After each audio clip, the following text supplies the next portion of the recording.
Uchimura Dinosuke itu kayak om-om biasa aja, tapi sayangnya dia nggak bisa nembu janggut gara-gara hormonnya rendah banget. Suatu hari, dia malah dipanggil ke dunia isekai oleh Raja Iblis. Nah, di sini dia harus belajar bertahan hidup bareng rekan kerja yang judes alias tsundere. Ceritanya dimulai pas malam badai di kastil Raja Iblis. Si Raja Iblis memanggil 4 jenderalnya. Ulmandra, penyihir api, Sylphid, penyihir badai, Jinong, pelindung kreat bumi, dan akhirnya milih jiwa istimewa dari alam lain, yang katanya dewa penjaga air. Ternyata yang kepilih cuma karyawan biasa dari Jepang. Kok bisa sih si paman Jepang ini nyasar ke sini? Cerita dimulai kayak anak kuliahan baru lulus lainnya. Si Uchimura sibuk banget nyari kerjaan. Akhirnya, setelah si Uchimura dapat kerjaan, dia kerja keras banget, tapi tetap nggak dianggap sama bosnya. Kehadirannya di kantor nggak ada bedanya kayak angin lalu, sampai-sampai bosnya mikir, aduh, buat apa sih gajiin orang kayak gini? Akhirnya, bosnya ngirim Uchimura ke luar negeri buat ngurus proyek pembangunan pabrik. Tanpa pengawasan sama sekali, Uchimura harus bergelut dengan tantangan yang kelihatannya mustahil dikerjain ini. Tapi dia tetap kerja keras, dan lama-lama keberuntungan mulai berpihak ke dia. Pas dia lagi ngerayain keberhasilan proyek itu, malah dikabarin bosnya buat pergi ke negara lain buat tugas yang sama.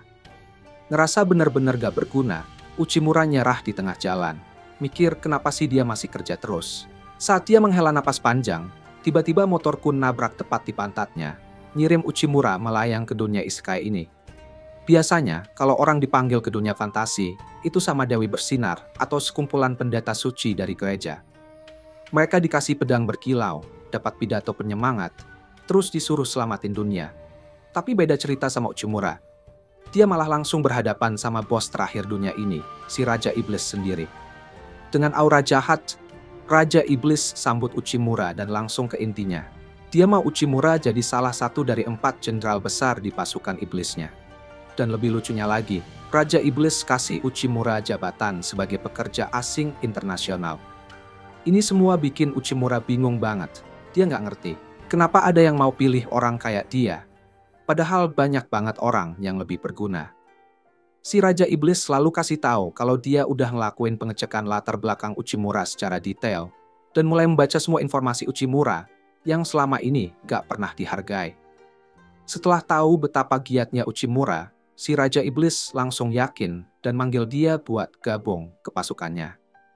Walaupun Uchimura senang, akhirnya ada yang mengakui kerja kerasnya, itu belum cukup bikin dia mau gabung ke pasukan iblis. Tapi sebelum dia sempat nolak, Raja Iblis kasih tahu kalau jadi salah satu dari 4 besar, ada keuntungan spesialnya. Kalau Uchimura setuju, dia bakal dapat gaji dan wewenang setara direktur kerja di perusahaan. Dia juga bisa pilih karyawan sesuka hati dan punya kantor pribadi. Raja Iblis juga bilang kalau Uchimura nolak, dia nggak bakal nyakitin Uchimura dan akan balikin dia ke dunia asalnya, yang mungkin Uchimura udah dianggap meninggal di sana. Setidaknya Raja Iblis ini nggak maksa Uchimura ngapa-ngapain dan menghargai hak karyawan. Semua sikap baik ini bikin Uchimura sadar kalau dia nggak bakal dapat bos yang lebih baik dari ini. Kalau ingat masa-masanya di bumi, Uchimura cuma bisa ingat gimana dia baikan sama orang-orang di sekitarnya. Sampai dia yakin kalau dirinya memang nggak cukup baik. Jadi dia nyaranin Raja Iblis buat menarik tawarannya. Tapi Raja Iblis malah percaya sebaliknya, dan dengan tegas nyaranin Uchimura buat lupa sama omong kosong orang-orang di sekitarnya, dengan menyebut mereka bodoh yang gak pernah hargai ketekunan seorang pekerja. Raja Iblis berdiri dari tahtanya buat kasih pidato terakhirnya, janjiin Uchimura kalau dia bakal bantu dia capai potensinya, dan meyakinkan dia bahwa dengan bekerja sama, mereka akan mencapai hal-hal hebat di dunia fantasi ini. Sebelum Uchimura bisa memberi jawaban atas tawaran yang keren ini, Ulmandra menyela dan bilang kalau dia nggak yakin manusia lemah bisa melayani Raja Iblis yang super kuat. Sylphid dan Jinong juga setuju sama Ulmandra dan menolak keputusan rajanya.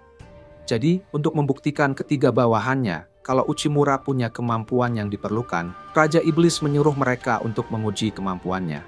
Ulmandra langsung semangat banget, sampai-sampai nggak dengar instruksi rajanya dengan jelas, dan langsung menyerang Uchimura dengan sekuat tenaga. Sampai-sampai Uchimura langsung pingsan cuma dari gelombang energinya aja. Untungnya, Raja Iblis berhasil menghentikan Ulmandra tepat waktu sebelum dia menyakiti pria malang ini, dan bilang sama ketiga bawahannya bahwa Uchimura ini cuma manusia biasa tanpa kekuatan super. Ini bikin bingung. Soalnya kenapa sih ada yang ngerekrut orang tanpa kekuatan buat pimpin pasukan? Raja Iblis lalu jelasinnya, bilang kalau dia menghargai kecerdasan Uchimura, yang jelas-jelas nggak ada di anggota 4 besarnya yang lain. Sebelum dia bisa jelasin lebih lanjut, Uchimura terbangun dan langsung minta ampun sama Raja Iblis, karena dia nggak mau mati di tangan cewek cantik ini. Raja Iblis menenangkan Uchimura, bilang dia nggak memanggil Uchimura ke sini untuk memanfaatkan kekuatan fisiknya yang nggak ada, tapi justru kecerdasannya. Nah, soal ujiannya, Raja menjelaskan bahwa ini bakalan jadi uji kecerdasan. Untuk menjelaskan kenapa dia butuh orang yang pintar, Raja Iblis mulai ungkapin rencananya untuk bergabung dengan iblis-iblis lain. Berbicara tentang ras-ras berbeda yang mengelilingi wilayah mereka, seperti salamander dan manusia serigala. Tapi sayangnya, negosiasi mereka gak berjalan mulus dengan ras-ras lain, karena para negosiatornya kekurangan kecerdasan yang dibutuhkan untuk memenangkan hati ras lain. Jadi, untuk membuktikan apakah Uchimura layak jadi salah satu dari 4 besar, Raja Iblis kasih dia ujian. Tugasnya adalah meyakinkan para Minotaur untuk bergabung dengan pasukan iblis dengan cara mendapatkan kepercayaan mereka. Negosiator sebelumnya adalah Ulmandra, jadi kalau Uchimura punya pertanyaan, Raja Iblis bilang dia bisa tanya Ulmandra sebelum pergi. Bersama Ulmandra, Uchimura lewat dekat ruang penjara saat mereka mendekati kamar Lord Talius. Di tengah jalan, si Ulmandra yang berambut merah dan agresif itu dorong dia buat cepat jalan dan bilang jangan kayak nenek-nenek. Uchimura kelihatan ketakutan dengan kehadiran dia. Sementara itu, Ulmandra percaya bahwa Uchimura nggak punya kesempatan buat lulus ujian ini. Meskipun Uchimura punya tekad yang kuat, dia mulai sadar kalau dia cuma karyawan biasa yang nggak punya sihir atau kekuatan apapun. Dia sendiri merasa hal ini bikin sulit banget buat dianggap sebagai bagian dari 4 besar. Tapi dia bertekad untuk terus berusaha setelah ingat kata-kata raja yang bilang, supaya jangan peduli sama perkataan dari atasannya sebelumnya. Kata-kata itu bikin dia yakin kalau raja butuh jasanya. Dan karena ini selalu jadi impiannya untuk kerja sama bos yang menghargai dia nggak mau sia-siakan kesempatan ini buat dapetin pekerjaan yang bagus. Dengan tugas ini, dia berharap bisa memenuhi ekspektasi raja sambil merenung dalam kenyamanannya sendiri. Namun, momen ketidaknyamanan tiba saat mereka sampai di depan Lord Talius, kepala Minotaur, dan melihat betapa besarnya pintu itu.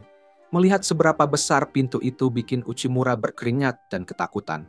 Buat ngatasi rasa ingin tahunya, Ulmandra nyaranin dia buat buka pintunya. Tapi dia juga ngingetin kalau Minotaur itu bisa sangat agresif dan bisa sampai menginjak Uchimura hingga jadi karpet. Dengar ini, Uchimura langsung mikir ulang tentang pilihan kariernya. Sebelum dia sempat berubah pikiran, Ulmandra sudah membuka pintunya. Melihat cahaya terang bersinar melalui pintu, Uchimura berusaha menyingkirkan semua pikiran negatif yang pernah dia dengar. Dan dia bertekad untuk lulus ujian ini, gak peduli apapun yang terjadi. Saat pintu sepenuhnya terbuka, dia melihat Minotaur raksasa berdiri di sana dan langsung panik luar biasa. Dalam benaknya, dia langsung membayangkan diri dia diinjak hingga jadi karpet lantai, seperti yang Ulmandra bilang tadi. Tapi setelah itu, dia langsung berusaha untuk tenang kembali. Melihat betapa takutnya Uchimura, Ulmandra menawarkan diri untuk membantu negosiasi. Dia maju ke depan Lord Talius dan bilang supaya raja melihat bagaimana seorang profesional melakukan tugasnya. Semua orang pasti berharap dia bisa menyelesaikan semuanya dengan cepat kan? Tapi kenyataannya malah kebalik. Awalnya, dia mulai dengan tenang dan santai, bikin Uchimura percaya kalau dia tahu apa yang dia lakukan. Namun dalam sekejap mata, semuanya jadi kacau balau, dan dia mulai teriak dengan suara keras. Keduanya mulai berteriak satu sama lain. Dari situ, Uchimura menyadari bahwa Ulmandra sama sekali nggak punya pengalaman dalam bernegosiasi. Setelah berlama-lama saling teriak, akhirnya mereka diusir oleh Lord Talius, supaya Ulmandra nggak malu dengan cara negosiasinya yang seadanya. Ulmandra kasih tahu Uchimura bahwa negosiasi berjalan lumayan baik di awal. Setelah itu, Lord Talius tetap bilang tidak. Dia mengklaim bahwa itulah yang bikin negosiasi berakhir. Sebagai pembelaan, Ulmandra terus-menerus menyiratkan bahwa Lord Talius mendengar syarat-syarat yang diajukan, tapi tetap bilang tidak setelahnya. Dia menyalahkan Thalios karena keras kepala dan gak mau negosiasi ini maju. Karena cara dia gak berhasil, dia menyerahkan semuanya kepada Uchimura untuk melanjutkan dari sini. Mendengar suara marah dari dalam kamar kepala Minotaur itu, Uchimura memutuskan untuk kabur dan kembali lagi setelah dia memikirkan rencana. Bayangan Minotaur yang menakutkan terus menghantuinya dan bikin dia susah berpikir. Dia penasaran apakah dia bisa berkomunikasi dengan kuburan besar yang penuh kebencian itu. Untuk menenangkan pikirannya, dia pergi ke bar dan pesan minuman. Di sana dia ingat momen di kehidupannya yang dulu sebagai karyawan, di mana klien-kliennya terus bilang, tidak saat negosiasi. Dia teringat momen itu, dan bagaimana akhirnya semuanya bisa berjalan baik untuknya. Dia meneguk minumannya, dan langsung menuju kamar bos Minotaur untuk memulai negosiasi. Sementara dia berusaha melakukan ini, Ulmandra tiba di kamar raja untuk memberitahu tentang ketidakbecusan Uchimura. Meskipun dia berusaha keras meyakinkan raja bahwa Uchimura adalah pilihan yang buruk, raja tetap menyuruhnya untuk sabar dan lihat saja. Dengan terburu-buru, dia kembali ke kamar Lord Thalios dan menemukan Uchimura yang lagi mengumpulkan jerami dalam sebuah karung. Dia menyebut itu sampah dan pengen tahu apa yang ingin Uchimura lakukan dengan barang itu. Uchimura bilang bahwa dia mau menggunakan itu dalam pembicaraannya dengan Lord Thalios. Dengar ini, Ulmandra bilang kalau Thalios itu susah banget diajak negosiasi. Tapi Uchimura meyakinkan dia bahwa mereka belum mulai negosiasi sama sekali. Dia menjelaskan kalau negosiasi itu bukan tergantung ukuran klien, tapi bagaimana mengisi kesenjangan kognitif antara negosiator dan klien. Untuk menutup kesenjangan itu, dia bilang harus ada kontak mata. Setelah bilang semua ini, dia bersiap-siap untuk masuk ke kamar dengan karung berisi jerami dan meyakinkan Ulmandra bahwa dia akan bikin semua ini berhasil, apapun yang terjadi. Melihat betapa beraninya Uchimura sekarang, Ulmandra sadar kalau dia sudah bukan laki-laki penakut yang dulu lagi. Keesokan paginya, Ulmandra masuk menerobos kamar Lord Thalios untuk mencari Uchimura karena dia nggak dengar kabar dari dia semalaman.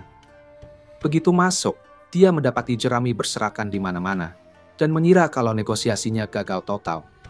Namun, Uchimura memberitahu dia bahwa Lord Thalios sedang bersama raja untuk menyelesaikan perjanjian penggabungan mereka.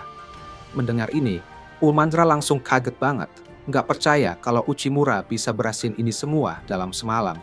Dia pengen tahu gimana cara dia melakukannya. Uchimura pun menjelaskan bahwa Lord Thalios sebenarnya dari awal udah terbuka untuk negosiasi. Tapi dia cuma terus bilang tidak dan membuat Ulmandra kesal dan lihat bagaimana dia mengatasi situasi itu.